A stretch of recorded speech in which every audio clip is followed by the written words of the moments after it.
Olá, olá, meninos, meninas.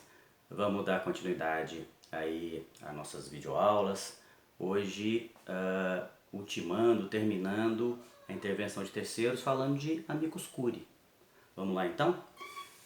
Aqui nós temos aqui na lousa, vamos lá, amicus curiae, para que vocês possam aí acompanhar, copiando no caderno de vocês, anotando no caderno de vocês, como a gente sempre faz em sala de aula.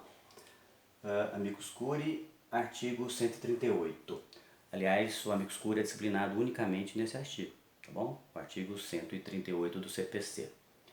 Para a gente começar a falar de amicus curiae, introduzir esse tema, vamos falar aqui do significado dessa expressão, que é uma expressão em latim, amicus curiae, cujo significado literal é amigo da corte, corte no sentido de tribunal, ou seja, amigo do tribunal, amigo do juiz.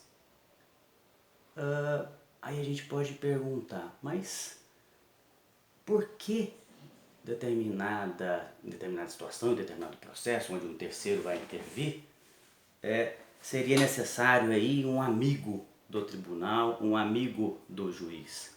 Obviamente, esse amigo aí a gente traduz para auxiliar, tá? Então, esse terceiro, no caso do amicus curiae, ele vai exatamente intervir num processo, assim como todas as intervenções de terceiro, né? Nós temos alguém de fora intervindo dentro de um processo, ele não é parte, ele vai intervir no processo, exatamente para auxiliar o juiz, exatamente para auxiliar o tribunal. E por que que isso vai ocorrer? Porque em determinada situação é possível que um terceiro venha auxiliar o juiz, auxiliar o tribunal. Aí é que entra a grande questão que envolve o porquê do amicus curiae, a essência do amicus curiae. Neste caso, né, onde teremos aí um processo que permita a intervenção do amicus curiae, será exatamente quando houver um interesse que a gente chama de interesse institucional. Porque se vocês pensarem bem, vamos voltar um pouquinho lá atrás, vamos pegar as outras formas de intervenção de terceiro. Grosso modo, em todas as intervenções de terceiro, as 4 que nós já vimos, elas só existem em razão de um interesse particular, seja de quem está de fora, no caso da assistência, que quer ver, né, vencedor um daqueles que estão ali, o autor ou o réu, porque tem interesse jurídico na vitória de um ou outro, ou no caso das demais, aquele que provoca o denunciante, o chamante ou o próprio suscitante na desconsideração da personalidade, ele sempre tem um interesse particular, tem um interesse privado em provocar a participação de alguém que está de fora, né, no caso dessas outras 3. Enfim, nas outras 4 formas de intervenção de terceiro, o que dá origem a elas é sempre grosso modo dizendo, é sempre um interesse particular. Aqui, no amicus curiae, já é diferente. O que vai fazer com que haja esse auxiliar do juiz, esse auxiliar do tribunal, é exatamente o interesse que vai além do interesse individual. A doutrina chama isso de interesse meta-individual. Meta significa além, né? Então, interesse que vai além do individual. A gente não pode chamar de interesse geral, pode até ser que seja geral, interesse público, porque às vezes é o interesse de uma classe, de um grupo. Então vamos falar de interesse meta-individual, ou seja, um interesse além do individual, ok? Bom, então a gente já pode agora conceituar o amicus curiae. Então é aquela intervenção de terceiros, na qual esse terceiro, que seja portador desse interesse meta-individual, desse interesse institucional, vai auxiliar o juiz ou o tribunal, exatamente porque naquela demanda a matéria posta tem uma grande relevância. Ok? Continuemos. Vamos falar das características do amicus curiae. Bom, aqui já tem uma peculiaridade na primeira característica. Em relação às demais intervenções de terceiro, nós vimos que ou ela é voluntária, no caso da assistência, e as demais são provocadas, certo? Aqui nós podemos ter tanto o amicus curiae de forma voluntária ou provocada. Voluntária, como nós já explicamos para vocês, é alguém de fora querendo entrar dentro do processo. Então, o próprio, aquele que quer se candidatar-se a amicus curiae, ele mesmo, aquele que é o portador desse interesse institucional, esse interesse meta-individual, ele mesmo requer a sua admissão no processo. É possível, então, que ela seja voluntária. É possível também que alguma das partes requeira a sua admissão. Também é possível, provocada por qualquer das partes, seja autor, seja réu. E é possível ainda, aí vai uma peculiaridade do amicus curiae em relação a essa questão da provocação, é possível que ela se dê de ofício, ou seja, o próprio juiz, o próprio tribunal de ofício convoca, né, convida esse amicus curiae, ok? Muito bem, continuemos aqui. Obviamente, vamos voltar aqui, admissível no processo de conhecimento, não é mais uma característica. A gente tem sempre feito esse padrão para saber quando é possível a intervenção de terceiros em cada uma delas. No caso do amicus curiae, ela admite-se em processo de conhecimento e não em processo de execução. Aliás, é muito comum, sempre foi muito comum, mesmo antes do CPC, já era possível a existência de amicus curiae nas ações de constitucionalidade, ações declaratórias de constitucionalidade ou direta de inconstitucionalidade, ADPF, na repercussão geral lá no STF. Agora é possível, né, além dessas ações, é possível pelo 138, isso antes do mesmo do CPC atual, tá? Do CPC 2015. Agora é possível a existência do amicus curiae em qualquer ação de conhecimento, ok? Em qualquer processo de conhecimento. Tanto em primeiro grau quanto em nível de tribunal. Aliás, é muito comum o amicus curiae em nível de tribunal, principalmente nas ações de competência originária dos tribunais, seja tribunal de segunda instância ou instância superior. Vamos continuar aqui. Vamos aos requisitos do amicus curiae. Vamos, antes da gente falar dos requisitos, vamos trazer aí um exemplo, porque é muito importante para que a gente entenda sempre, a gente trazer um exemplo, fica mais fácil aí, mais didático o entendimento aí desse instituto.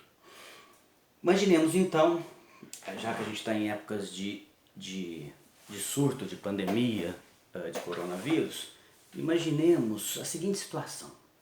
Hoje a discussão, grande discussão, é se as pessoas ficam em casa para evitar, né, a transmissão, ou seja, façam o isolamento, a quarentena, ou se as pessoas saem para trabalhar, para ganhar seu sustento, porque se ficarem em casa não vão ter dinheiro para comprar comida, para pagar suas contas. Hoje é uma discussão bastante importante. Então vamos imaginar dentro dessa discussão que uma associação de lojistas de determinada cidade, vamos colocar associação comercial, para hipótese, gente, associação comercial ou associação dos lojistas da cidade de São Paulo.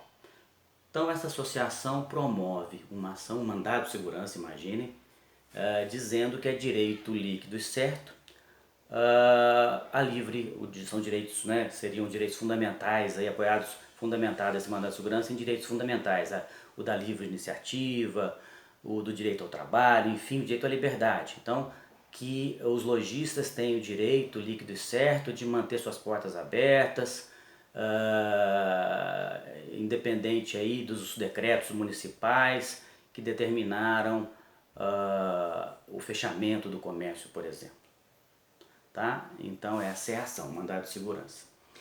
Essa ação, esse mandado de segurança vai chegar lá para um determinado juiz de São Paulo, uma ação de competência estadual, e esse juiz, nesse momento, ele vai perceber que se trata ali de algo que vai além, o interesse discutido vai além do interesse dessa associação.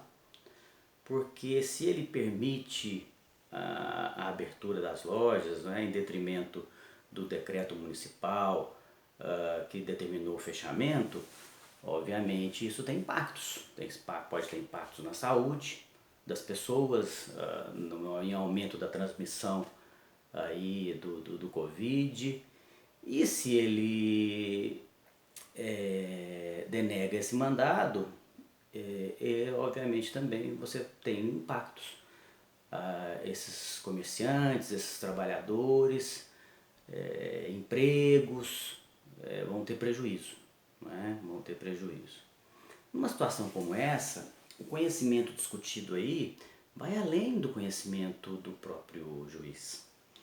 Então, num caso como esse, eu, se fosse juiz, eu ia de ofício, né, convidar alguém para auxiliar a mim, juiz.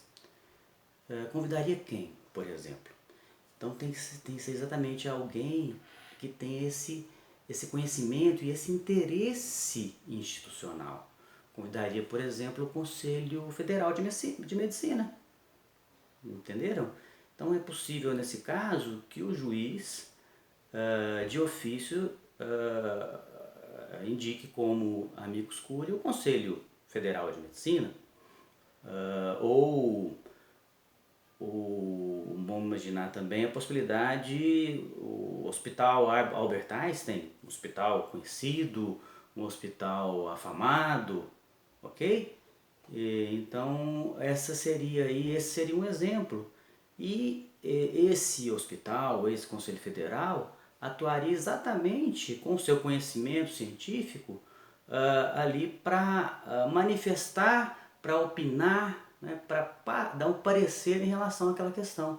Quais os riscos de se manter aberto o comércio, quais os riscos de transmissão, se são altos ou se são baixos, se dá para mitigar isso, colocar de fora só as pessoas mais idosas, manter os mais novos, né, no comércio. Enfim, essa seria a atuação do Conselho Federal de Medicina, ou de um hospital, por exemplo, ou mesmo até pode ser até uma pessoa física, nós vamos ver, de um médico com grande conhecimento nessa área, ok?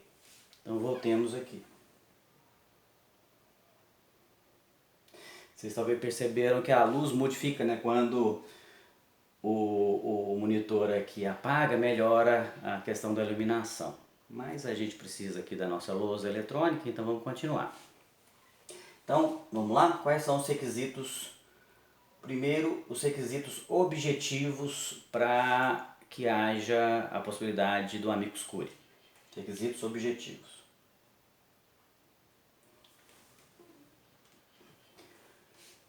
Nós já até dissemos isso, naquilo que nós já explicamos, já trouxemos isso. Agora a gente vai identificar esses requisitos. Primeiro, a matéria posta em juízo, a discussão, tem que ser relevante. Como assim relevante? Tem que ser para além de interesses individuais, de interesses particulares. Então você tem que ter relevância, seja social, seja política, seja econômica, seja jurídica.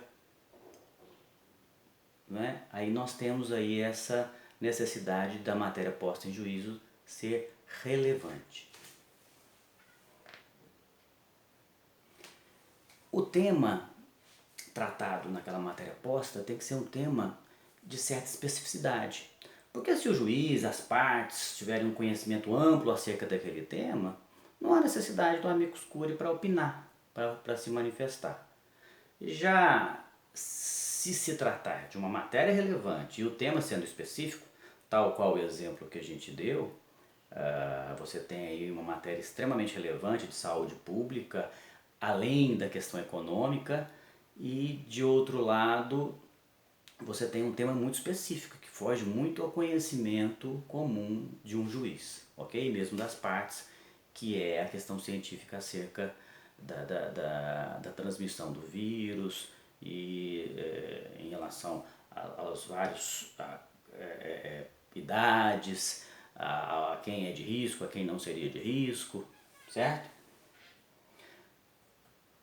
E vamos voltar um pouquinho aqui. O terceiro requisito objetivo é a repercussão social. De certa forma, essa repercussão social está associada, tem como causa a relevância da matéria. Porque se a matéria é relevante, é importante, ela vai gerar impactos. ela vai gerar repercussão na sociedade, exatamente como a gente percebe aí no exemplo que a gente deu. Esses são os requisitos para a existência do amicus curiae, requisitos objetivos. Agora, requisitos em relação ao próprio amicus curiae. Quem poderia ser amicus curiae? Que requisitos ele tem que preencher, ok? O amicus curiae, olha só, aqui é mais do que um requisito, é uma possibilidade, vai além de ser um requisito. Pode ser uma pessoa natural, pode ser uma pessoa jurídica, pode ser uma entidade. No nosso exemplo aí temos uma entidade, Conselho Federal de Medicina, ou poderia ser o Hospital Albert Einstein, como a gente comentou, o Hospital Sírio-Libanês, seria uma pessoa jurídica. Poderia ser um médico infectologista reconhecido, uma pessoa física. E percebam bem, gente, aqui a gente tem algo bastante peculiar. O amicus curiae pode ser também um órgão. Um órgão. Mas como assim, professor? Um órgão? Imaginemos que o juiz tenha nomeado como amicus curiae o departamento de infectologia da Universidade de São Paulo. O departamento de infectologia da Universidade de São Paulo não é uma pessoa jurídica, pertence a uma pessoa jurídica, não é uma pessoa física, não é entidade, é um órgão. E é possível? Sim, é possível. E por fim, a gente tem que ter a representatividade adequada, que é exatamente o que a gente já falou, que é o interesse institucional. Esse órgão, essa pessoa jurídica, essa pessoa física, tem que ser portadora desse interesse, tem que trazer essa representação em relação a esse interesse. O procedimento é bastante simples, o procedimento em relação ao amicus curiae. Basicamente, depois de provocado ou de ofício, ou mesmo voluntário, o juiz vai admitir por decisão irrecorrível, ele vai admitir ou não, então imaginemos que ele admita, olha só, a decisão é irrecorrível, ele admite, eu acho que a gente está com um probleminha aqui, eu estou vendo algum probleminha, eu vou dar uma pausinha para a gente continuar daqui a pouquinho, viu gente? Só um segundinho.